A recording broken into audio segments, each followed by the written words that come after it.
Hello, in this video overview, I'm going to show you how you can take your North Clackamas laptop and connect it to an external monitor. And it's such a great asset because it gives you a lot more kind of like space. Like if you think about your desk, if it's small, you can only put a certain amount of pieces of paper on there and other items.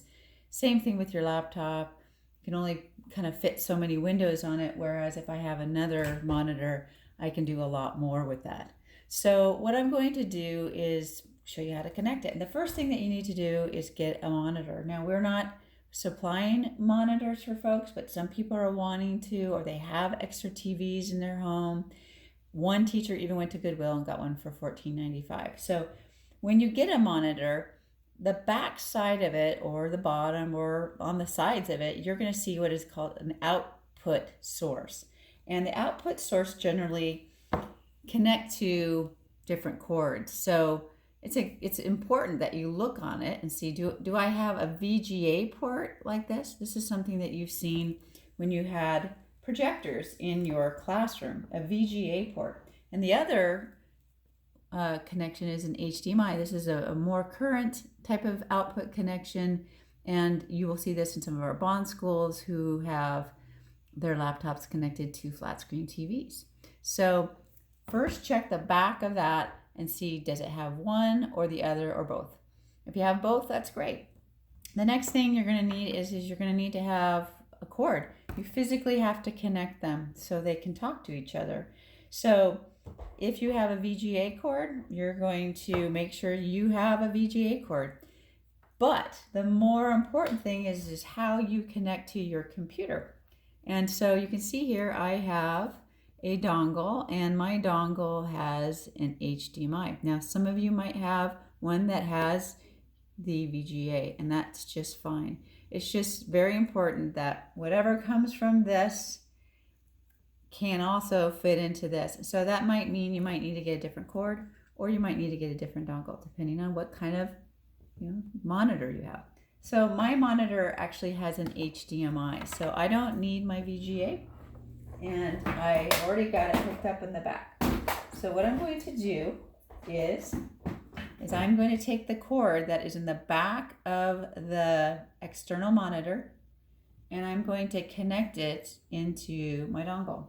And that only goes one way, so this makes it really easy for me. So here you go, connected. I have a USB-C port here. USB-C kind of looks like this. It's very thin. It's kind of how you charge your computers, some of the newer ones. And so I'm going to put it in my USB-C port. Okay. So I don't have the newest laptop, but it doesn't matter. So I usually am going to, on my external monitor, have power. So I plugged in the power and I'm going to turn it on. And so when you find your monitor, make sure that you plug it on. I can see that mine is turning on right now.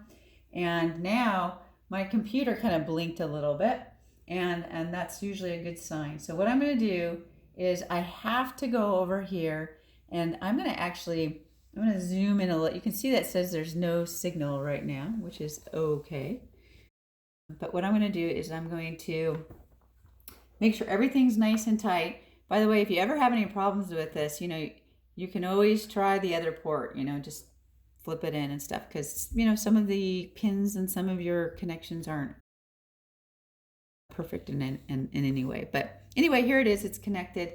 And what I'm going to do is I'm going to go to the Apple, and I'm going to go down to System Preferences. And when I go to System Preferences, I'm looking for the displays. So I'm looking for displays. This is where we've always gone. It's the big display there when we wanted to connect our projectors. And when we click on that, what we want to look for is this thing called arrangement.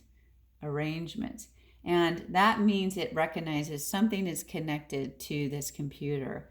If you don't see arrangement, check your cords, make sure everything's nice and tight. You might even want to try a different port, but anyway, it recognizes that. So what I'm going to do is I'm going to click on arrangement.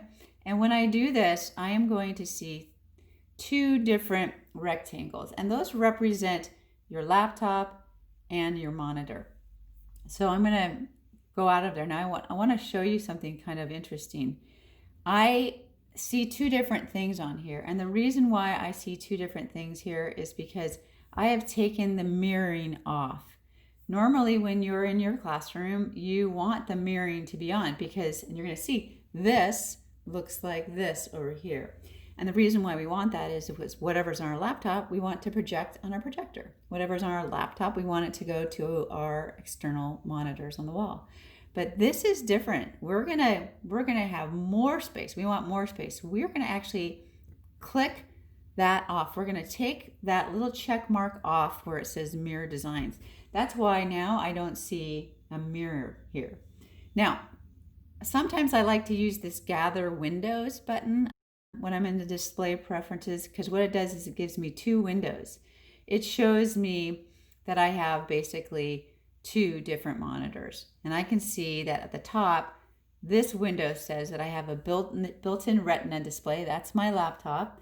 And this other one up here has some unusual name called VXT or 2757. That's the name of my external monitor. So what I'm going to do is I'm going to go to the one that has arrangement, and I'm going to actually click on one of these squares, and I want you to see what happens over here. So I click, and what you may not see, but there's a little red line that's coming around my external monitor. And the same red line is, when I click on this, you can see it on this one. That just lets me know that it sees the external monitor here. Now, if I wanted to move this external monitor over on the right side, I might want to click and hold this and move it. I'm just going to drag it on this side, because if my monitor was over there, it makes sense that my laptop's here and my monitor's there, but it's up to you. Mine is on the left, so I'm going to move it to, I'm going to move it over to the left.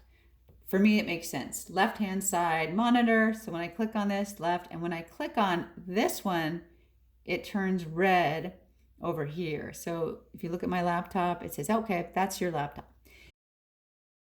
This is kind of the tricky part for people. Once I have that set up, I don't have to worry about changing this ever again, unless I'm going to be back in the classroom and I need to connect to my projectors. So here's what I'm going to do. Here I have my calendar up right here. I'm going to find a presentation. So I'm going to go ahead and go to I have a presentation that I did today. I'm just going to pull it straight up. So here I am, and many of you, when you give a Google Meet with your kids, you have a presentation up. And so this is really small. So I have the presentation up, I have the Google Meet up, it's small. So what I'm going to do is I'm going to actually go way up here where you see the tab. So I can see that there's the tab, and I'm going to click and hold that tab and pull it down. Most of you know how to do that. And watch what happens. I'm going to move it over, kind of moving it, and eventually I'm going to start seeing it over here. So just watch, see how it's popping up over here? I'm popping it over here. Now, when you first do this, you want to practice this a bunch, because what happens is people don't know where their mouse is. So if you just move your mouse, I can see my mouse is actually over here. It's moving. So I have to move my mouse over here, almost like it was one big monitor. All right. So now I'm over here, and if I want to go into full screen right here, you can see it's full screen. Looks really nice. Over here looks like it's totally different. Now I'm going to press escape for a second. And what I might want to do is something like this. I'm going to go ahead and join a Google Meet. And I'm going to use my calendar app to do that because it's just faster. I know that I can use some old Meet links that I have in there. So I'm going to go ahead and click on this and join the Google Meet. So you can see that it's starting up. And in here, I have my Google Meet. I'm going to join right away. We want teachers to join right away. And you can see that I'm in here right now. What I might want to do is I might want my students to see this presentation. So if I go down here to the present now, so I'm going to click on present now, and I have three options here, and I'm going to try to show this to you if I can. There are three dots there. One says your entire screen, one says a window, and the other one says a Chrome tab. Your entire screen would include your desktop. So anything that's on your desktop, it's going to see. It's kind of the mother load. You see everything. A window is like what I have here. I have one window, but I have multiple tabs up here. You can see that I have a North Clackamas tab, I have a mail tab, I have a calendar tab. So whatever is in the window, including tabs, it's going to show just that. It's not going to show my desktop, but it's going to show just that window. And then the Chrome tab, which is the very, very last one there, that one is going to show just one tab. And since I have one tab over here, I'm going to present that. So I'm going to select that option, and it's going to say, hey, Amy, which one of these, options do you want me to do? And really all these really are right here are all the tabs that I have open. And I know that I want to do the one that has the presentation because it has that presentation icon on it. So I'm going to click that, and I'm going to say share. And what happens is that I am presenting right now, but I'm only presenting this over here. Kids don't see this. They don't see what's on my desktop because I didn't share my entire desktop. They don't see this window because I didn't pick to share this window. I picked to share that tab.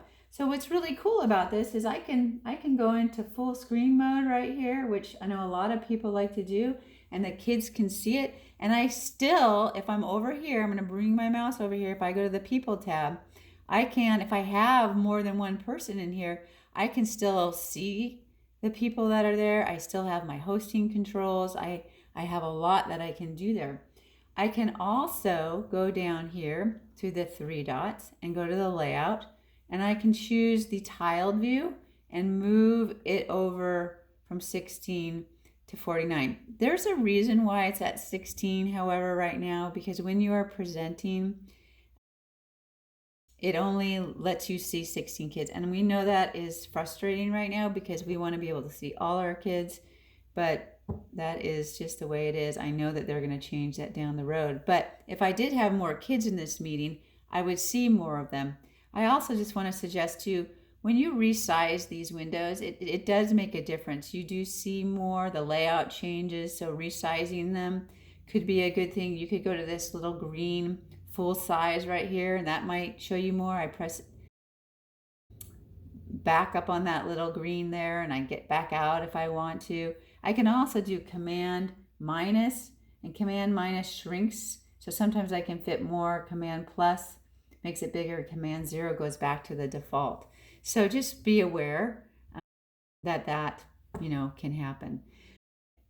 This is really nice. Now, when I'm done with my meeting and I'm done presenting, I can stop presenting, and kids are not going to see whatever is over on my external monitor. They're just going to see me here. And so I always tell people, have the kids pin you if you'd like. If I'd like, and I'd like to look at other things, I can perhaps click on a tab and watch this. I'm going to pull it down, and I'm going to move another tab over here. So I have two tabs over here. So that's kind of cool. And I could resize these if I want to. I could just go to the double arrow and resize it. So I could have lots of different notes up here, which is really super flexible for me. I got a lot more desk space than I did just having on one laptop. So what you need to know is that when you want to pull one of these back, all you have to do is click on the tab again, pull it down, and move your mouse over, and it comes over here, and then I have to push it up here if that's where I want it to go, and I'm back. All right? So when I'm all done, all I have to do is shut down my computer, and the next day plug in my dongle, turn on my monitor, and everything should be good to go. So I hope this was of help to you. And if you have any questions, you can always get a hold of me, Amy Gertenrich-Dwyer, Carolyn Kirschman, or Kristen Montagano. We would be more than willing to help you with anything that you need. Have a great day.